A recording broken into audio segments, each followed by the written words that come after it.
We closed a $700,000 deal for a client and watched them suffer platform death.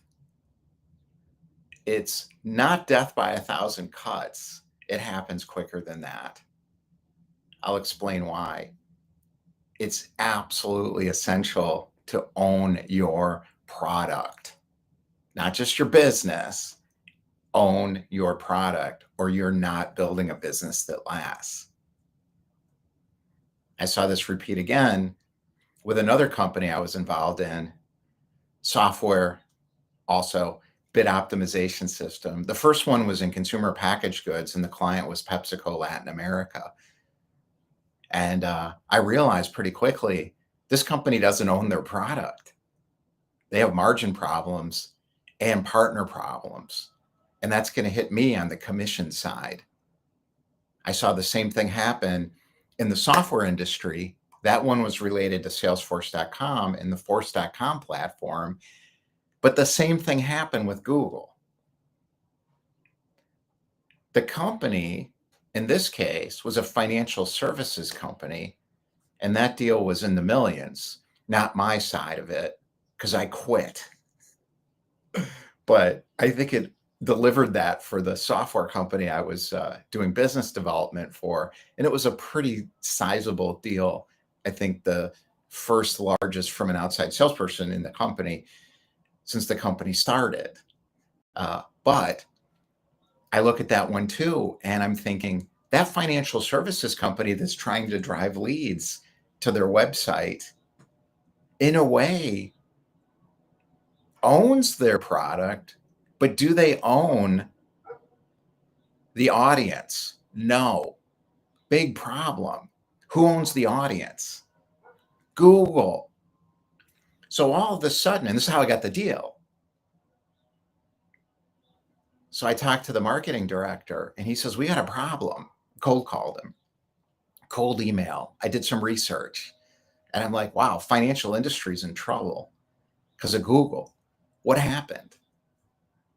The cost per lead was so high, and they were putting so much money into TV advertising to drive leads to their website and trying to win a bidding war on Google, that they were losing money on every single customer that was coming in and buying their financial product. Who has control of that company now? Google. They're Google dependent. We fixed it, but it's temporary fix because Google still owns the audience. What do? It's a bid management optimization system. So it lowered their cost per click by 40% and increased their conversions by 20%. I got them to do a pilot for $5,000. We turned it on. You know what happened? It got worse for a day. I'm on the phone with the client, director of marketing. He says, what'd you just do to us? I said, just give it a second. The models will work. And I called the chief technology officer, and I said, is this going to work? And the answer was, just give us a second. And I think the real answer was they didn't know. I thought, oh my God, I've been selling for this thing for months. Now it might not even work. It worked immediately. They tuned the models. Human attention to AI, because this was AI, it was a neural network bidding system. Now there's another problem for the company I work for. They didn't own their product either. So the client I closed didn't own their product because they didn't own the full product experience. They didn't own the traffic source, the audience. Google did. Big problem. And the software company I worked for didn't own their product either. It was built on top of a system called Teradata. Teradata owned the product. They fixed that, and they had to, or they wouldn't have been able to raise money, because no investor is going to invest in a company owned by another company. They're a partner. They don't own the company. They own the company. I know it's confusing for some. They didn't own the product. Who did? Teradata. They're a partner. That's a problem. So what we're talking about is how to build a business that lasts, even if the platform doesn't. Because if the platform owns a piece of your product, you don't have a real secure platform.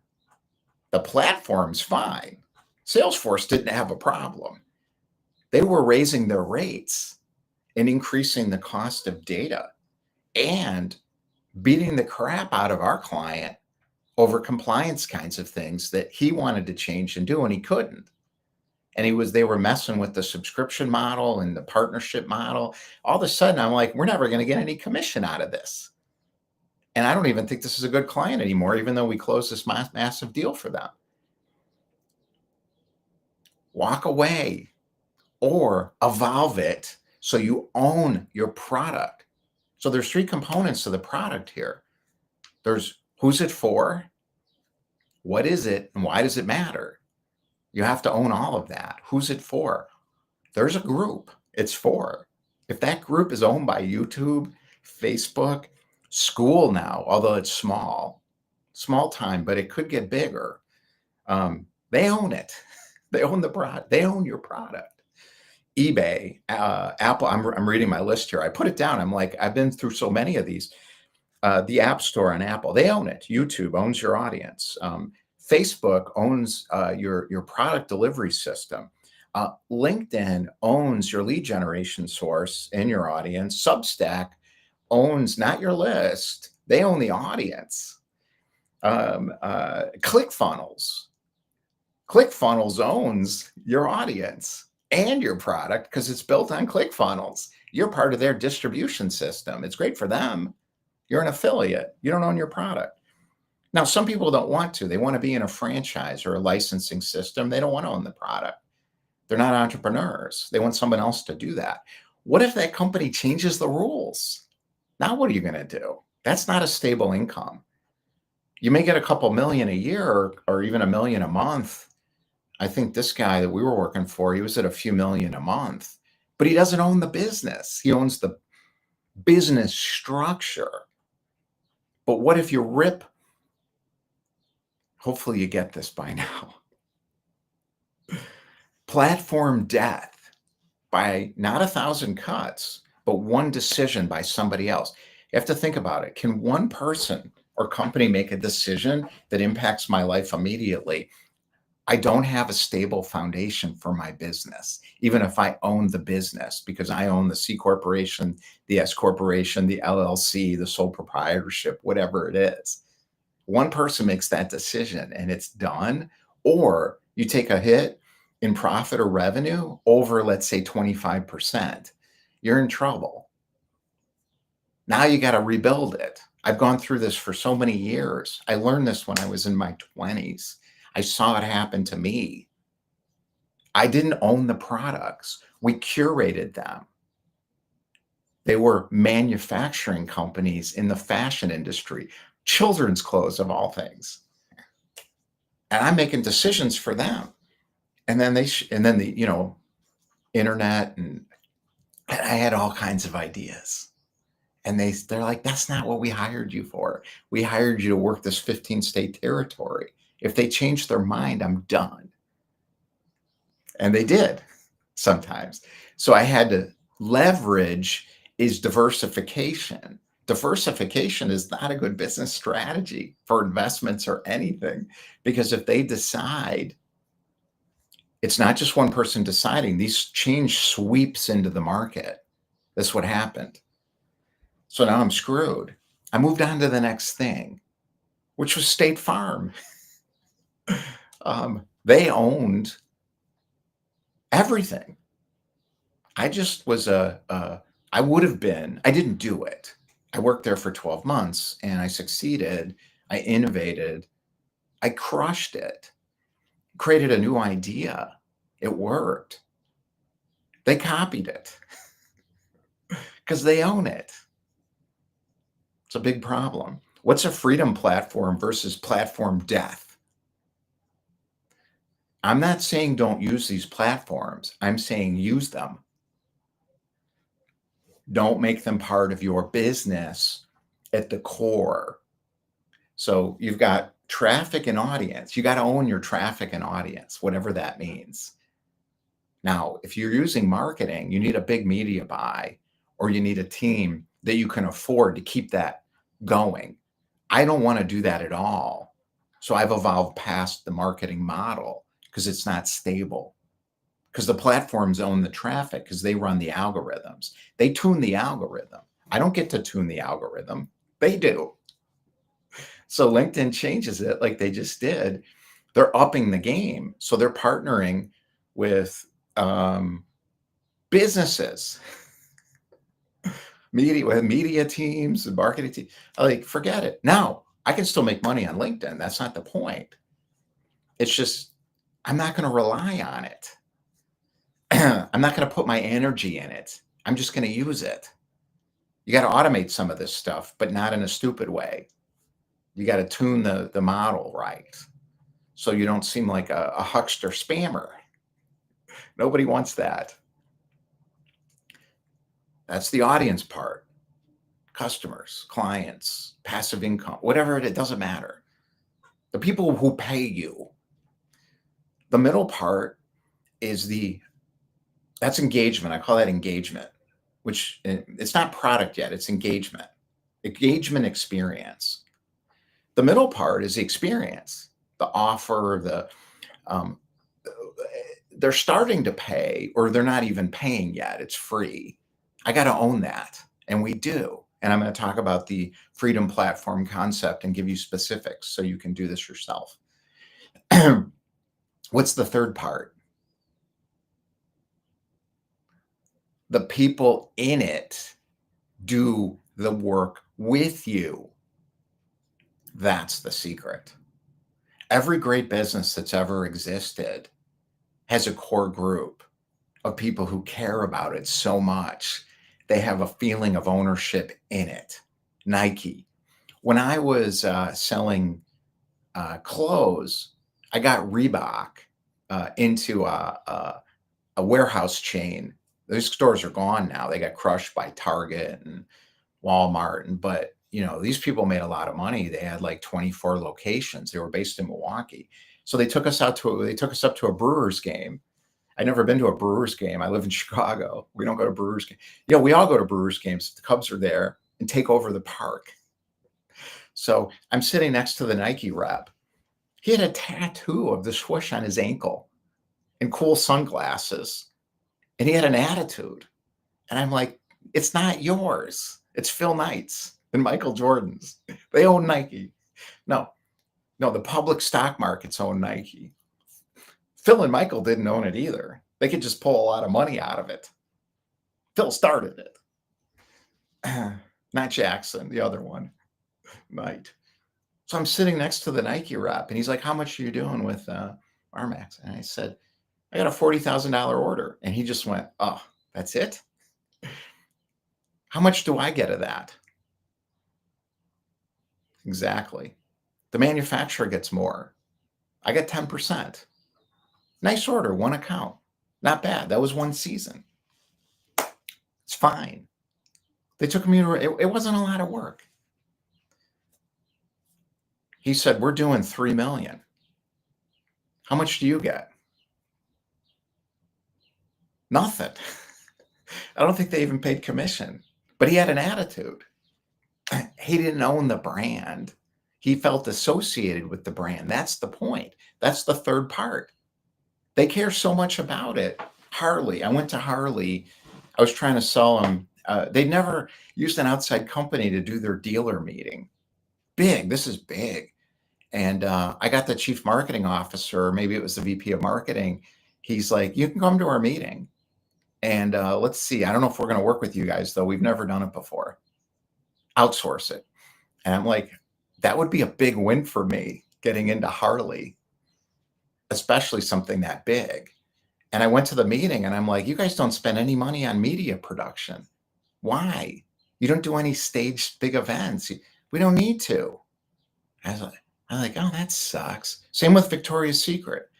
I talked to it wasn't the chief marketing officer. It was the woman who reported to him. I got her on a cold call.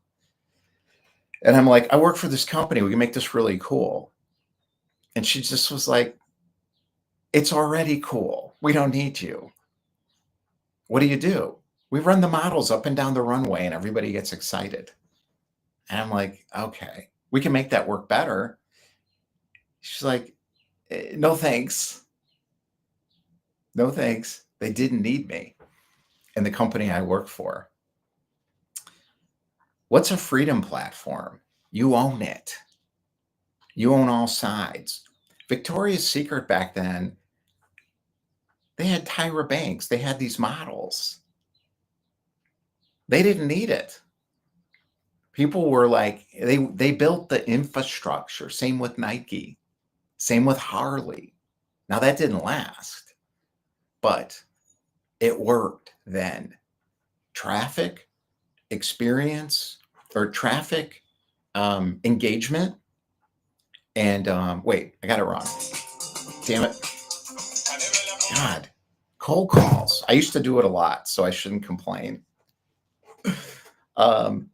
Traffic, awareness, attention, that's engagement. Experience, product offers, all that. And then the people who care. I call it a shared desire business. That works. Those three components have to come together and you have to own it. They did. The whole thing. Freedom Platform. Here's how we're doing it. Discord. We own Discord. Discord's a tech company. They don't care. It's not a funnel. It's great. It's the best community platform in the market because gamers did it. They were on Discord. You don't have to gamify Discord. They can't wait to go. They're addicted to it. They're playing games on it 15 hours a day. They made it great. It's a great platform. I have a subscription. I don't pay them anything. It's free. Now I could use Nitro Boost. They're making plenty of money. It's very robust and it's free. How would anyone not use that? High level, complicated. It's really cheap for what you get. And we have a website ecosystem and we could plug WordPress in. There's so many things you can do. We own it.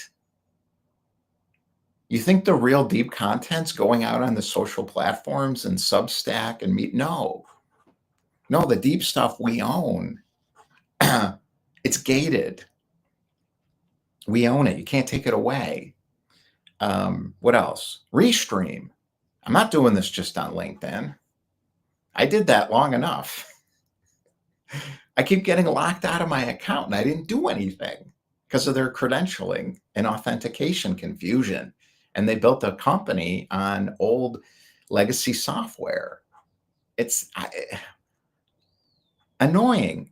Plus, they're putting all their time and attention into the big time B2B marketers right now. Top voice stuff. It's like, I don't own that. Welo. Now I'm using it. Of course I'm using it. I spent years on it. I'm not going to give it up. But if they turn me off, I'm fine. Welo. We have a partnership with Welo. I know the founder, the CEO. We know the platform expert. He's in our Discord server. I was in their pilot. Now I'm paying them. It's my biggest software expense. It's worth it. The value is there. And I trust that company. Now, it could change. They could sell it to Apple or Google or something, and then we'd have to move on because then they could screw with us. I don't use Slack anymore. Now, Salesforce has left it alone, but it's expensive. My other company uses it. They don't want to move to Discord. It's up to them. Microsoft. We're getting off of Google. We're moving to Microsoft. It's a better tech company. Google's an ad network. I'm getting rid of gmail.com and Drive and all. It's a mess. It used to be great when it started. It was for small businesses and Microsoft was too complicated. I got an IT person in our group. Otherwise, it would be hard to afford Microsoft for me because I don't want to spend any money on anything. I want my below the line cost to run this business to be zero. And I want that's below the line. SG&A, sales, general, and administrative expenses above the line, marginal cost per customer added, I want to be 0. My goal is 0 for both from day one. It's not 0, but it's close. That's unusual. You didn't used to be able to do that. Microsoft, great technology platform. Google, it's a mess because it's not a technology company. It's an advertising company. It's an ad network with really good technologists in it. They have never figured out how to get people to pay for it. They're making their money off the ad network still. AI systems, same problem. I am not going to depend on ChatGPT. We're going to use all of them. We finally figured out how to teach ChatGPT to think properly. If I prompt ChatGPT and I listen to it, I lose because now I'm like everybody else. So we figured that out. How do you do it? You have to know your story and you have to be able to share it and share your experience through story. That's part of a freedom platform, a solid business that lasts. That's what we all want. We want a business that lasts in the face of change. Why? Are you living in the world? I'm exhausted still. I don't have PTSD.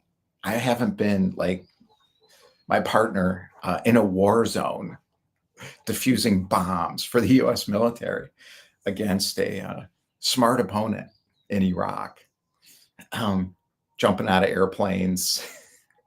No. So PTSD, it's not really fair to him to say that, or his vet friends, the Navy SEALs, he was special ops, lieutenant. No, it's not. It feels like PTSD being an entrepreneur for this many years. You guys going to change anything else? Of course they are. It's their agenda and their game. What if I don't play it? Imagine if you don't play somebody else's game and you create your own game. Think about that. It's cheap. I can't believe it. When I did the virtual company starting back in 2012, I thought I'd figured it out. I'm like, wow, there's all these systems. I can get people all over the world. Remote.co is the best. It was owned by flexjobs.com. And the issue with remote.co is they wouldn't take me. They thought I was a spammer. And I'm like, I'm not. It's a real company. They're like, we looked at your website. I'm like, no, it's a real company. I fought for like months and then they took me. That was a big win. That was a competitive advantage. Because other people that were doing lead generation and sales outsourcing couldn't get into it. And a lot of people didn't even know it existed. Now I have access to a global workforce of expatriates living all over the world that want a lifestyle business. And they'll work for $2-4 grand a month, $500 per client. Now my numbers work. My margins were great until I'm going to get to this in a minute. This is part of the product problem. Data, Zoom Info and Discover.org. You remember that? If you're in lead generation and sales, you do. Do you remember Postini and Google? Do you remember Barracuda? Do you know what an MX record is? That's email deliverability. PTSD for me. How much was my contract with Discover.org when they became a monopoly after Zoom Info bought them? $300,000 contract. But it was really $100 grand. It was a game we played with the salesperson. I'm like, I'm going to sign with you guys because there's nobody else. And you have the best data. And we have to have this data. And I can't scrape it out of Zoom Info anymore, which I was doing for a couple of years. Through Upwork, a guy in Bangladesh. He was great. Brilliant. He had a whole team. I didn't pay anything for data. We scraped it out of Zoom Info. And then they like, I got a cease and desist letter. Sorry. Well, now they own it. They own my company, my product, not the company. I own the company. What if Zoom Info said, You can't have this data anymore. It's done. I got to close it. I didn't. They figured it out. You evolve. You have to evolve the company. You have to evolve the business. These people have big weapons. They have big guns. They have monopolies. Look at ChatGPT. They just took all this money from SoftBank. You know what SoftBank's going to do to that company? Look at WeWork. There's a history there. Look what happened to Google. It's an arms race. How do you win an arms race? If you want your top line expenses to be zero and your bottom line expenses or costs, expenses, and then you want your variable marginal expenses. And if you want your costs, operating costs to be zero, how do you do it? The way I said, create a freedom platform and then create an operational efficiency in the business. How do you do that? Talent. How do you get talent? Give people a cut. If you find the right people, they'll say yes. That's what I did. I've been doing it my whole life. Not like this, though. It's different now. You can do it globally and virtually. Thank you, LinkedIn. I wouldn't have been able to meet all these people. And thank you, Zoom. We don't use Zoom anymore. It's two-dimensional. I don't like 2 dimensions. I want to live holographically. Wheelo is not holographic, but it's like being inside a video game and you can see everybody. I don't use the Zoom view, gallery view. I use the sitting around the table view. It feels different. We feel like we know each. I've never even met everybody. I've got a guy running a 7-figure company I've met once. I haven't worked in the company for 5 years. I trust him. We have mutually assured destruction. I control the bank account. He controls the company now. I could crush him. He could crush me. It works perfectly. And we don't need that anyways. We got a handshake agreement. Should it be legal? Yeah, it's going to be. We've been putting it off. It's too expensive, but we'll do it eventually. Now it's easy. I got a tax attorney. I got a tax expert, the IRS angel on our founding team. I can go to her business session every week and say, how do I do the C Corp thing differently? Can we do a distribution? Do we do a dividend? How do we pay out the quarterly profit to the founding members? I have no operating expenses, really. It's almost nothing. I don't have to work with agents. I don't have to work with anybody. I don't have to hire coaches. I have to hire consultants. I don't have to hire service companies, a little bit, but not really, because they're part of the group. You have access to this too. You won't have to spend any money on content marketing again if you get involved in our group ever again. You won't even have to think about it. You will, however, have to tell us your story. You will have to know your story. If you don't know your story, what you're going to get is crappy content. The AI is going to put out the worst possible content because it's pulling in all this bad marketing information and it doesn't understand. Have you noticed with AI, it always says, boy, that resonates. No, it's, I forget the word. I have to look it up, but it's like, that hits. And I'm just like, no, it doesn't. I don't agree at all. And it says, oh, you're right. We're fighting. It's not we're fighting. It's getting to know me. It's testing me. It's basically saying, are you real or you want to lie like everybody else? Marketing. Business lying. No, it's called business truth. I did it for years. I know how it works. It's a great movie with Alan Arkin in it. He calls it, his daughter's like, what are you, he's lying. He's like, no, honey, it's business lie. It's business truth or business lying. I forget what he said. I'm like, yeah, exactly. I don't do that anymore. That's why I confuse people. I'm like, I'm not lying. I'm telling the truth. It makes me different. You can be different too. Now you stand out. Nobody can compete with someone who's telling the truth. If you're in purpose, not chasing purpose, if you're living in purpose, if you're overcoming obstacles every day, if you're with your people, you're unbeatable. You're a market of one. We talked about being a market of one years ago. I had a writer on retainer. He's the one who wrote No Way Back from 2019. It was a book on revenue generation, and it got me a couple $100,000 in retainer income.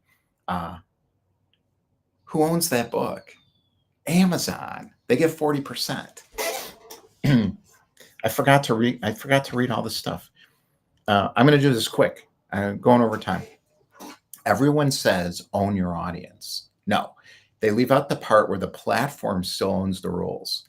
That's not ownership. It's dependency with a pretty wrapper. Oh, look, I got 5 million YouTube fans.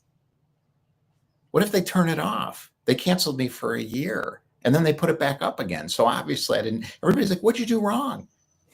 I said, I don't know. Ask them. Apparently nothing, because they put it back up again a year later.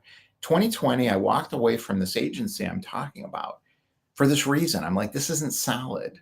I'm dependent on a few clients because the numbers are so big for a small business. Each client represents like 10% of the revenue. I'm like, this isn't going to work for me. I'm tired of this. I walked away from the content-led company. It was becoming a content-led company. But with lists and outbound and engagement and building pipelines. That's important. Bringing subject matter experts in from the client still works. That company still works. It's a good company. I just don't feel stable in it. For me personally, not because they weren't working, but because I could feel they weren't sustainable. That's when I stopped anchoring my business to performance platforms and built something I could truly own. And that happened from 2020 to 2023 with the content creator economy, because I'm like, this isn't stable. LinkedIn owns the audience. Now they're doing it on Substack. Substack owns those people. You have to figure out the Substack algorithm. You got to get in I'm the top 10 business on Substack. And I look through it and I'm like, I don't want to do that. That's not for me. I don't want to be a media and a marketing company. I don't even want to do marketing as a function because I don't want to pay for it. I don't need it. We'll cover this in detail. Hopefully I did. Why most creator businesses collapse under algorithm shifts. Facebook is where this started. I knew people, didn't know them personally, but I saw it in 2020 when I was in a lot of the LinkedIn groups. A lot of them had moved from Facebook. Facebook changed their system, and all of a sudden, people were making $1 million on Facebook. We're making zero. That's the point here. The 3 ownership illusions keeping people stuck. I just said it. You own your engagement, you think you don't. You own your experience, you think maybe you don't. And people actually care about you. The audience doesn't care about you. They'll go to the next celebrity when the next celebrity shows up. Your people will care about you, like with Nike, Harley, and even a company like 3M had that. I saw that when I was up at 3M. I spoke up there. How to build infrastructure that doesn't rely on visibility. Same thing. You don't need to be visible long term if you're visible, because the system gets you visible, but you have to own it or it doesn't work. What we're doing to scale without scaling stress. I don't feel any stress. And my financial advisor said, you should be concerned. It's not that I don't have the money. It's that we took some money. And he's like, no, good decision. How real? It's easy if there's no risk. That's not being an entrepreneur. That's fake. How real freedom looks when you stop relying on reach. I feel freedom. Real freedom is when you feel it free. It's not when you have the money, because then you're dependent on the money. What if the money goes away because you don't own your product? If you're building something for the long run, I'm trying to reframe how you think about control, growth, and platform dependence. So hopefully we got there. And the title of this was Own Your Product Because They Own the Platform. They're not evil. They're smart. Be smart too. How to build a business that lasts, even if the platform doesn't, because it won't.